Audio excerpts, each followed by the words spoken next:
একটা পপুলিস্টিক চয়েসটাকে এমন ভাবে হাইলাইট করে দেওয়া হয়েছে যেখানে আর গুণগত মান নিয়ে আর ভাবনা চিন্তা আলোচনা ওগুলোকে জাস্ট আমরা পাশে ঠেলে দিই।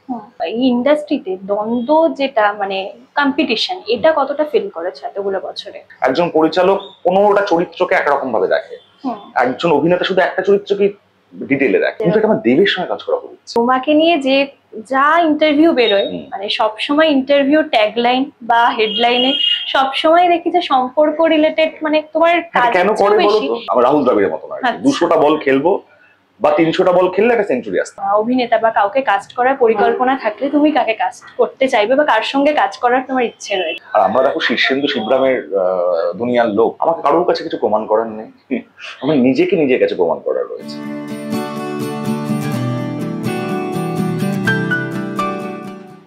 নমস্কার, আনন্দলোক সেলেবার্টায় আপনাদের আজকে স্বাগত।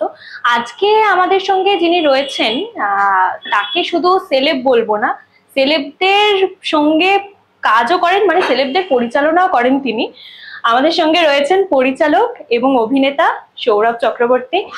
থ্যাংক ইউ সৌরভ দা আনন্দলোককে সময় দেওয়ার জন্য।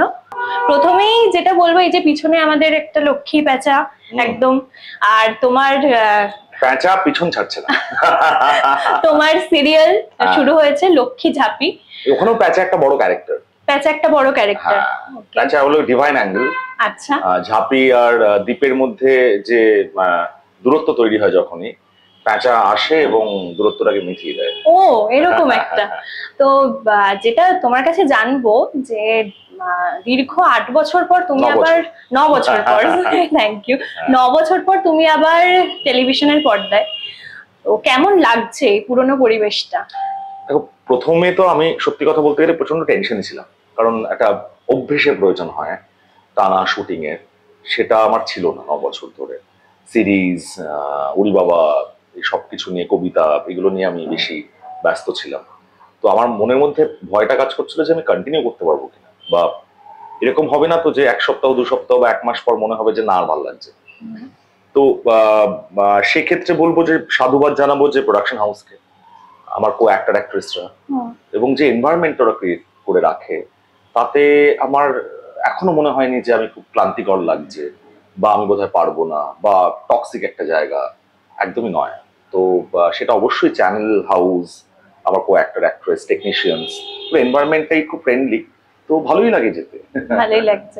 এই যে এই সিদ্ধান্তটা, মানে আমরা দেখি যে ম্যাক্সিমাম ক্ষেত্রে যারা টেলিভিশনে কাজ করে তাদের একটা আকাঙ্ক্ষা থাকে যে তারা বড় পর্দায় কাজ করবে, সেখানে তুমি আবারও সেই পুরনো মাধ্যমে ফিরে এলে, এই সিদ্ধান্তটা নেওয়ার কি কারণ ছিল? দেখো, আমি একটা ছুটি চাইছিলাম, মানে আমি সিরিজের লুপ থেকে একটু নিজেকে বার করার চেষ্টা করছিলাম, কারণ আমি লাস্ট 9 বছর ধরে, আরো প্রিসাইজলি বলতে গেলে 7-8 বছর ধরে 9খানা সিরিজ ডিরেক্ট করেছি, প্রডিউস করেছি আরো অনেক, উড়ি বাবাতে আরো অনেক, আমরা সবাই একসঙ্গে মিলে, মানে আমার যারা পার্টনার্স রয়েছে একসঙ্গে। তো করার পর আমার মনে হচ্ছিল যে একটা ছুটির প্রয়োজন, ছবি পরিচালনা করতে চাই। আর দর্শকেরও দীর্ঘদিনের দাবি যে আমাকে কেন পর্দার সামনে দেখা যাচ্ছে, সেটাও একটা মাথায় যে ঘুরছিল, না তা নয়। স্টার জলসার থেকেই আমাকে মানুষ চেনে, সত্যি কথা বলতে গেলে, কারণ ওখান থেকেই আমাকে সবাই চিনেছে, জেনেছে, প্রশংসা করেছে, কাছের করে নিয়েছে। তো যখন, আর প্রত্যেকের স্টারে যারা রয়েছেন তারা আমার দিদি, মানে আমার দাড়িগোপ গজানো থেকে তারা আমাকে চেনে। তো বা তারা যখন প্রস্তাব দেন যে তুই করবি কিনা দেখ, তো আমি অনেকটা দীর্ঘ সময় নিই ব্যাপারটাতে, হ্যাঁ বলবো কি হ্যাঁ বলবো না, আমি কতটা টাইম দিতে পারবো। আমি ওদের কাছে জানতে চাই তোমরা কিরকম গল্প করছো বা কি, তোমরা প্ল্যান কি। তো ওরা যখন লক্ষ্মী চাপের গল্পটা শোনায়, আমার কাছে খুব রিলেটেবল লাগে, আমার মনে হয় না যে এটা তো স্থানকাল বহির্ভূত একটা গল্প, একটা স্মল টাউনের গল্প, বর্ধমানের মতন একটা শহরের গল্প, যেখানে পাড়াতুতো একটা প্রেম রয়েছে, একটা দীপদা রয়েছে, একটা ঝাঁপি রয়েছে, এবং ব্যাংক খোলার গল্প রয়েছে, সেখান থেকে প্রফেশনাল রাইভালরিও তৈরি হওয়ার গল্প রয়েছে, যেগুলো সামনে আস্তে আস্তে আসবে। কিচেন পলিটিক্সও থাকবে, দেখো ওর বাইরে তো টেলিভিশন হতে পারে না। তো আমার গল্পটা শুনে মনে হলো না, করা যেতেই পারে। আর আমি যে যে জিনিসগুলো বলছিলাম যেগুলো একটু ম্যানেজ করলে বেটার হয়, ওরাও দেখলাম একমত যে ম্যানেজ ওরা করতে পারবে। তো সব মিলিয়ে মনে হলো যে আমি 1 বছর যেটা আমি সময় নিচ্ছিলাম তো ছবি বানাবো বলে, তার জন্য সেই সময়টা আমি অভিনয় করতে করতে নিতে পারি, কারণ অভিনয় ক্ষেত্রে শুধুমাত্র অভিনেতাদের, মানে অভিনেতাদের অভিনয়টুকু নিয়ে ভাবলেই চলে। আর একটা বড় ফ্রি স্পেস থেকে যায় মাথাতে, যেটা আমি অন্য জায়গায় ইউটিলাইজ করতে পারি। তো এটা একটা সচেতন সিদ্ধান্তই নিই যে একদম বসে গিয়ে 1 বছর নেওয়ার থেকে বা 1.5 বছর নেওয়ার থেকে টেলিভিশনটা করা অনেক বেটার অপশন হবে। এই যে তুমি বললে যে দীর্ঘ সময়ের একটা ভাবনা চিন্তা, এটা কি এই সিরিয়ালটা করার আগেই নাকি এর আগেও অভিনয়? অফার এসছে টেলিভিশন থেকে, তখন পরপর প্রজেক্ট গুলো চলছিল সিরিজেও তুমি অভিনয় করেছো সেই সময়? এবং পরিচালনাও করছিলাম তখন। সেই সময় তো তখন সম্ভব ছিল না। যখন আমি সচেতনভাবে সিদ্ধান্ত নিই যে সিরিজ ডিরেকশনটা আপাতত বন্ধ রাখতে চাই, তখন একটা সময় আমার জন্য বেরোলো। তখন অ্যাকচুয়ালি যখন আবার যোগাযোগ করে স্টার, তো তখন কথা এগোতে থাকে। এবং তারপরেও ওই বললাম যে একটা ব্যাক অ্যান্ড ফোর্থ চলছিল মাথার মধ্যে যে করবো না, তো ফাইনালি ভাবলাম ঠিক আছে, জয় মা বলে লাভ মেরেই দিই। এই যে তোমার একটা পরিচালক সত্তা, এই যে আমি গল্পটা সম্পর্কে এতদিন ধরে তোমার ভাবনা চিন্তা, তো পরিচালক নাকি অভিনেতা, নিজেকে কোন দিকে একটু বেশি এগিয়ে রাখবে এবং কেন? দেখো, আমি নিজে স্বচ্ছন্দ বোধ করি বা আমার নিজের ভালো লাগে পরিচালনা করতে। আমি খুব আরাম পাই, হয় না, তৃপ্তি আসে। আর এরকম মানে নেই যে অভিনয় করতে তৃপ্তি পাই না, অভিনয়ের থেকেই পেশা, মানে এটা আমার পেশা এবং পরিচিতি। দীর্ঘ বছর আমি অভিনয় করেছি, এখনো করছি। তো নিজের ভালো লাগার যদি মানে একটা 98 একটা 100 যদি ধরা হয়, 100টা আমি পরিচালনার ক্ষেত্রে দেবো, 98টা অভিনয় ক্ষেত্রে দেবো। এই যে এতগুলো সিরিজ তুমি পরিচালনা করেছো, অধিকাংশ সময়ে টেলিভিশনের ক্ষেত্রে প্রশ্ন ওঠে যে গল্পের মানে বাস্তব চিত্রটা খুব কম, কাল্পনিক, আজগুবি, এই ধরনের কথাগুলো বারবার বলা হয়। সেক্ষেত্রে তুমি যখন অভিনয় করছো এতদিন পরে, মানে পরিচালনা করার পর, তো গল্পের ক্ষেত্রে তুমি কি বলবে, কি পরিবর্তন আনার প্রয়োজন? দেখো, পরিবর্তন তো সত্যি প্রয়োজন, দর্শকের নিজের মননেরও পরিবর্তন আনা প্রয়োজন। আমার সারাক্ষণ এটাই মনে হয় যে এখানে তো বিভিন্ন চ্যানেলরা কি করে যে যেটা চাহিদা সেটাকে কেটার করে। এরকম নয় যে কেটার করে যাচ্ছে, চাহিদা নেই, তবুও মানুষ দেখছে। মানে ট্রোল করলেও তো দেখে ট্রোল করছে, না দেখে তো নয়। তো সেটা তো একটা ভিউয়ার্স কাউন্টিং এর মধ্যে পড়ে যাচ্ছে। তো আমার এখন, মানে আগে খুব ভাবতাম যে সবকিছু পাল্টে ফেলা সম্ভব, এখন বুঝতে পারি এটা তো দর্শক ড্রিভেন, দর্শকটাই ড্রাইভ করায় যে কি থাকবে গল্প বা কন্টেন্ট, বা কোনটা আমি হাইলাইটেড হবে, কোনটা হবে না। তো সেক্ষেত্রে আমার মনে হয় যে কোথাও গিয়ে একটা অদ্ভুত সিচুয়েশন অ্যাকচুয়ালি আছি। মানে আমরা, তুমি খেয়াল করে দেখবে এখন একটা প্রবণতা বলে না যে এই ছবি প্রচুর লোকে দেখেছে তাই দেখতে যান। একটা পপুলিস্টিক চয়েসটাকে এমন ভাবে হাইলাইট করে দেওয়া হয়েছে যেখানে আর গুণগত মান নিয়ে আর ভাবনা, চিন্তা, আলোচনা ওগুলোকে জাস্ট আমরা পাশে ঠেলে দিই। তো আমার মনে হয় যবে থেকে পপুলিস্টিক চয়েস বিষয়টাকে আরো বেশি প্রাধান্য দেওয়া শুরু হয়েছে, তবে থেকেই কিন্তু খেয়াল করে দেখবে এই ন্যারেটিভ নিয়ে, এই যাবতীয় জিনিস নিয়ে যে আমরা কথাগুলো বলছি, যে গল্পটা আজগুবি হচ্ছে না, গল্পের গরু গাছে উঠছে না, তাল গাছে উঠে যাচ্ছে, তো এইগুলো কিন্তু সবই পপুলিস্টিক চয়েসের কারণে। কারণ কোন ওই যে সবটাই চললে সেটাই চলবে। আর আমাদের বিশেষ করে আমার খালি মনে হয় যে বাংলায় মানুষজন যে কোথাও গিয়ে এই পপুলিস্টিক মানে আজগুবি জিনিসপত্রের উপরই কেন জানি না তার ভিউয়ার্স খুব বেশি হয়, বা যেটা আমাদের কাছে আসলে একটা বড় পার্থক্য রয়ে গেছে। মানে আমরা যেটাকে ভালো বলছি, ভালোর তো কোনো এটা মানে কি বলবো, একটা পার্সপেক্টিভস এর উপর দাঁড়িয়েছে। আমরা যেটাকে ন্যায়সঙ্গত, যুক্তিসঙ্গত বা ভালো বলছি, সেটা একটা বাঁকুড়া পুরুলিয়ার মানুষের নাও মনে হতে পারে, তার কাছে ওটাই বেটার মনে হতে পারে যে লক্ষ্মী প্যাঁচা উড়ে এসে বসছে, টিআরপি হয়তো তাদের জন্যই। তো আমাদের মানে গ্রাম শহরের এত পার্থক্য হয়ে রয়েছে, আমার ধারণা সেটাও একটা বড় কারণ যে যেগুলো আমরা পছন্দ করি, যে ধরনের গল্প, তার হয়তো দর্শক সংখ্যা কম।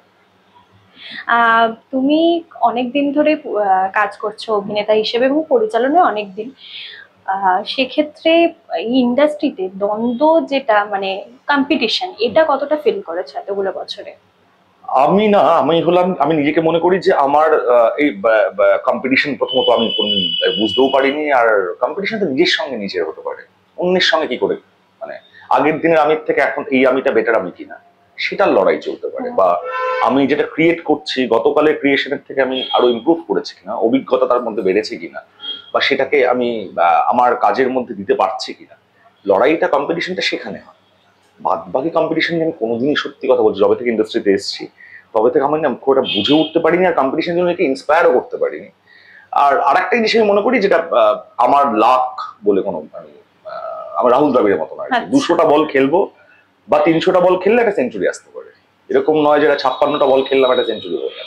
এটা নিয়ে তোমাকে বলবো ভাবছিলাম যে তুমি সবসময় ফোকাস করো যে মানে কোয়ান্টিটি অফ ওয়ার্ক, কিন্তু এই সময় দাঁড়িয়ে Quality of work. Quality of work, কিন্তু এই সময় দাঁড়িয়ে মানে মানুষ কোয়ান্টিটিকেই বেশি প্রাধান্য দেয়।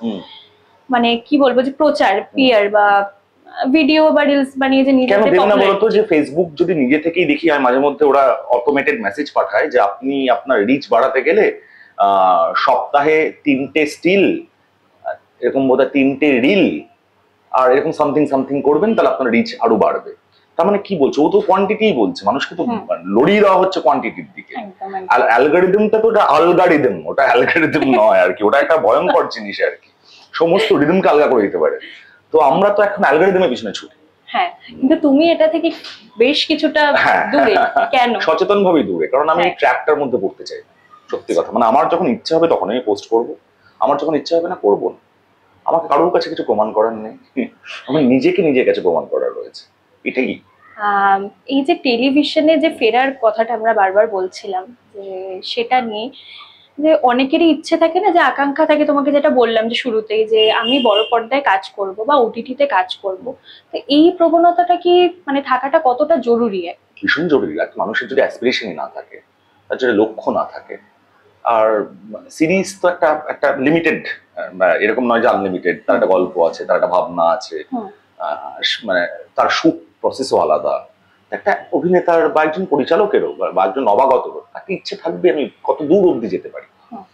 এবার ওই আর একটা হয় যে তুমি পুরোটা ঘুরে আবার ফিরলে, মানে এটা ওই আর কি জীবনের মতন, মানে মানে এরকম নয় যে ওটাই করতে হবে, সব দিক মেনটেন করে তো চলা যায়, মানে ওটাও করা যায় এটাও করা যায়। একদম, একদম। হ্যাঁ, এরকম কোনো তো। কিন্তু সবসময় বলে যে একটা চরিত্রে দীর্ঘক্ষণ কাজ করলে সেই চরিত্রটাতেও যে রাস্তাঘাটে বলে না যে তুমি তো এই অমুক চরিত্র, তো এইটা তুমি এই ক্রাইসিসটাই তুমি কখনো পড়েছো? আগে পড়তাম, এখন আমাকে তো সৌরভ নামেই চেনে, মানে হ্যাঁ, এরকম হ্যাঁ, নয় যে একদম। মানে ক্যারেক্টারের নাম ধরে তারা ডাকে। এইটা করার পর তো সেটা আবারও আমি কিন্তু সেটা পাইনি, মানে আমি সৌরভ দীপদা করছে সেটা লোকে রিলেট করে। দীপদা করছে। হ্যাঁ, মানে আমাকে দীপ্তাপ্র সরকার বলে কেউ ডাকে না। আচ্ছা। সেটা আমি অতীতে হয়েছে, যখন বধূ কোনালো করতাম আমাকে প্রচুর আলোর বর করে ডাকতো।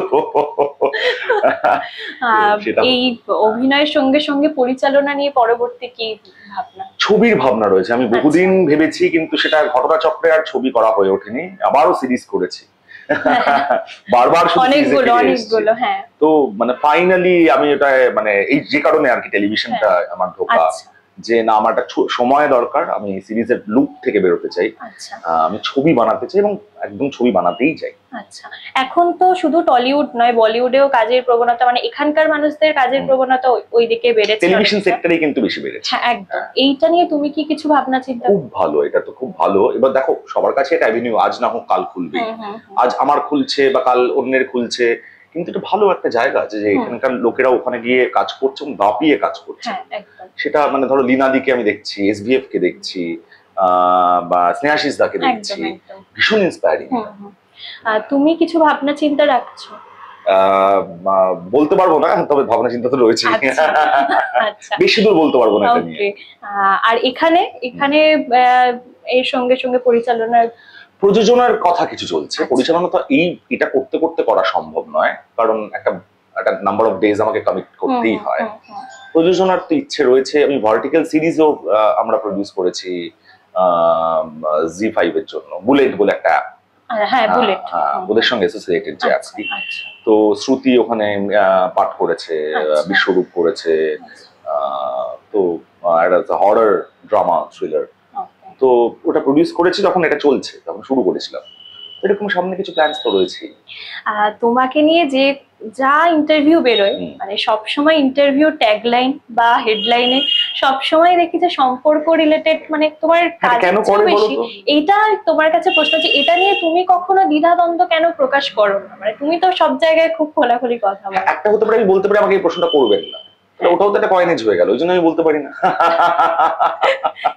মানে তুমি কখনো আপত্তি করো না তোমার দিক থেকে? হ্যাঁ, মানে আপত্তি করলে ওটা হাইলাইটেড হবে তো। হ্যাঁ, সেটা ঠিক। আমি যদি অন ক্যামেরা বলি আমাকে এই সম্পর্ক নিয়ে কোনো প্রশ্ন করবে, তাহলে সেটাও তো একটা মানে এই হাইলাইটেডই হলো, তার মানে নিশ্চয়ই সম্পর্ক নিয়ে কিছু বলতে চাইছে না। তো আমি ব্যাপারটা কত মানে গুরুত্ব সহকারেই দেখি না, কিন্তু আচ্ছা। এটা আমি খেয়াল করে দেখেছি, এটা তোমরাই বেটার বলতে পারবে যে কেন আমাকে এত প্রশ্ন করা হয় সম্পর্ক নিয়ে, যে না আমি একদম সম্পর্কে সে হয় না, সে লাভ গুরু টাইপের, একদম প্রচুর একদম উপদেশ প্রচুর কিছু দিচ্ছি আর কি। এরকমই। তো মানে এগুলো যখন তুমি দেখো তোমার কি মনে হয় যে কাজের দিকটা বেশি হাইলাইট করা প্রয়োজন নাকি যেটা হচ্ছে সেটা? না না, অবশ্যই কাজের দিকে আমি নিজেও প্রেফার করি সেটাই। এবার প্রশ্ন করলে উত্তর দিতে হয় তাই আমি দিই। আর কোনো নিজে থেকে দেখবে আমি কখনো সম্পর্কের না বিষয়ে না, ঢোকার নিজে চেষ্টা থেকে করি না। তুমি কখনো করো হ্যাঁ, কারণ আমি নিজে সবসময় বিশ্বাস করি যে কাজের আমিটার যে পরিচয়টা আমি বহন করি, সেটা তো কাজ সূত্রে মানুষ আমাকে চেনে। তো আমার কর্মসূত্রের চেনাটাকেই আমি হাইলাইট করতে চাই এবং আজীবন সেটাই করতে থাকবো। মানে আমি অহেতুক কিছু বিতর্ক সৃষ্টি করে আমি প্রচন্ড টাইমলাইন জুড়ে রয়েছি, এটা আমি নিজেকে দেখতে পছন্দ করবো না কখনো।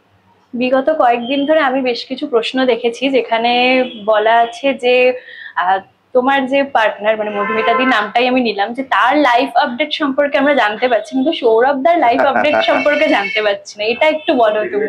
আমার মনে হয় এটা একটা বড় কারণ আমাকে সম্পর্ক নিয়ে বেশি প্রশ্ন করা। এটা যদি কিছু আপডেট আমি দিতে পারি। কোনো আপডেট নয় গো, মানে আপডেট নেই। আপডেট থাকলে তো নিশ্চয়ই দিতে পারতাম। আচ্ছা মানে কোনো সম্পর্কে মানে জড়াইনি বলার মতন। যদি মানে জড়াতাম তাহলে নিশ্চয়ই বলতাম, কেন বলতো। আর এটা আমি হয়তো তুমি বললে যে আমি আদেশ দিই বা উপদেশ দিই সবাইকে মনে হয়, তো এইটা জিজ্ঞাসা করব যে যখন বিপরীত দিকের মানুষটা কোনো কোনো কাজের দিক থেকে হোক, এখন তো কাজের দিক থেকে আমরা কাছাকাছি চলে এসছি আর কি, সিরিয়ালও তোমাদের একসঙ্গে একই চ্যানেলে হচ্ছে এবং লাইভ আপডেটও পাচ্ছি, তো সেক্ষেত্রে তোমার বার্তাটা কি থাকে? কোনো বার্তা নেই। কোনো বার্তা নেই। Okay. এবার একটু তারা কাজের কথায় ফিরে আসি, যেটা হচ্ছে যে এই পরিচালনার কথাতেই তুমি এত বড় বড়, এবং আমি যেটা বলছিলাম যে দেবশ্রীদিকেও নাকি চিত্রনাট্য তুমিই বুঝিয়েছো, মানে তুমিই বলেছো এবং তুমি অ্যাপ্রোচ করেছো। তো এই আগামী দিনে কোনো বড় অভিনেতা বা কাউকে কাস্ট করার পরিকল্পনা থাকলে তুমি কাকে কাস্ট করতে চাইবে বা কার সঙ্গে কাজ করার তোমার ইচ্ছে রয়েছে? অনেক মানুষ রয়েছে যাদের সঙ্গে কাজ করার বিষয় নিচ্ছে। মানে তুমি যদি বম্বের কথা বলো, নাসিরুদ্দিন শাহের সঙ্গে কাজ করার বিষয় নিচ্ছে। আচ্ছা রাজকুমার রাওয়ের সঙ্গে কাজ করার খুব ইচ্ছে। আচ্ছা।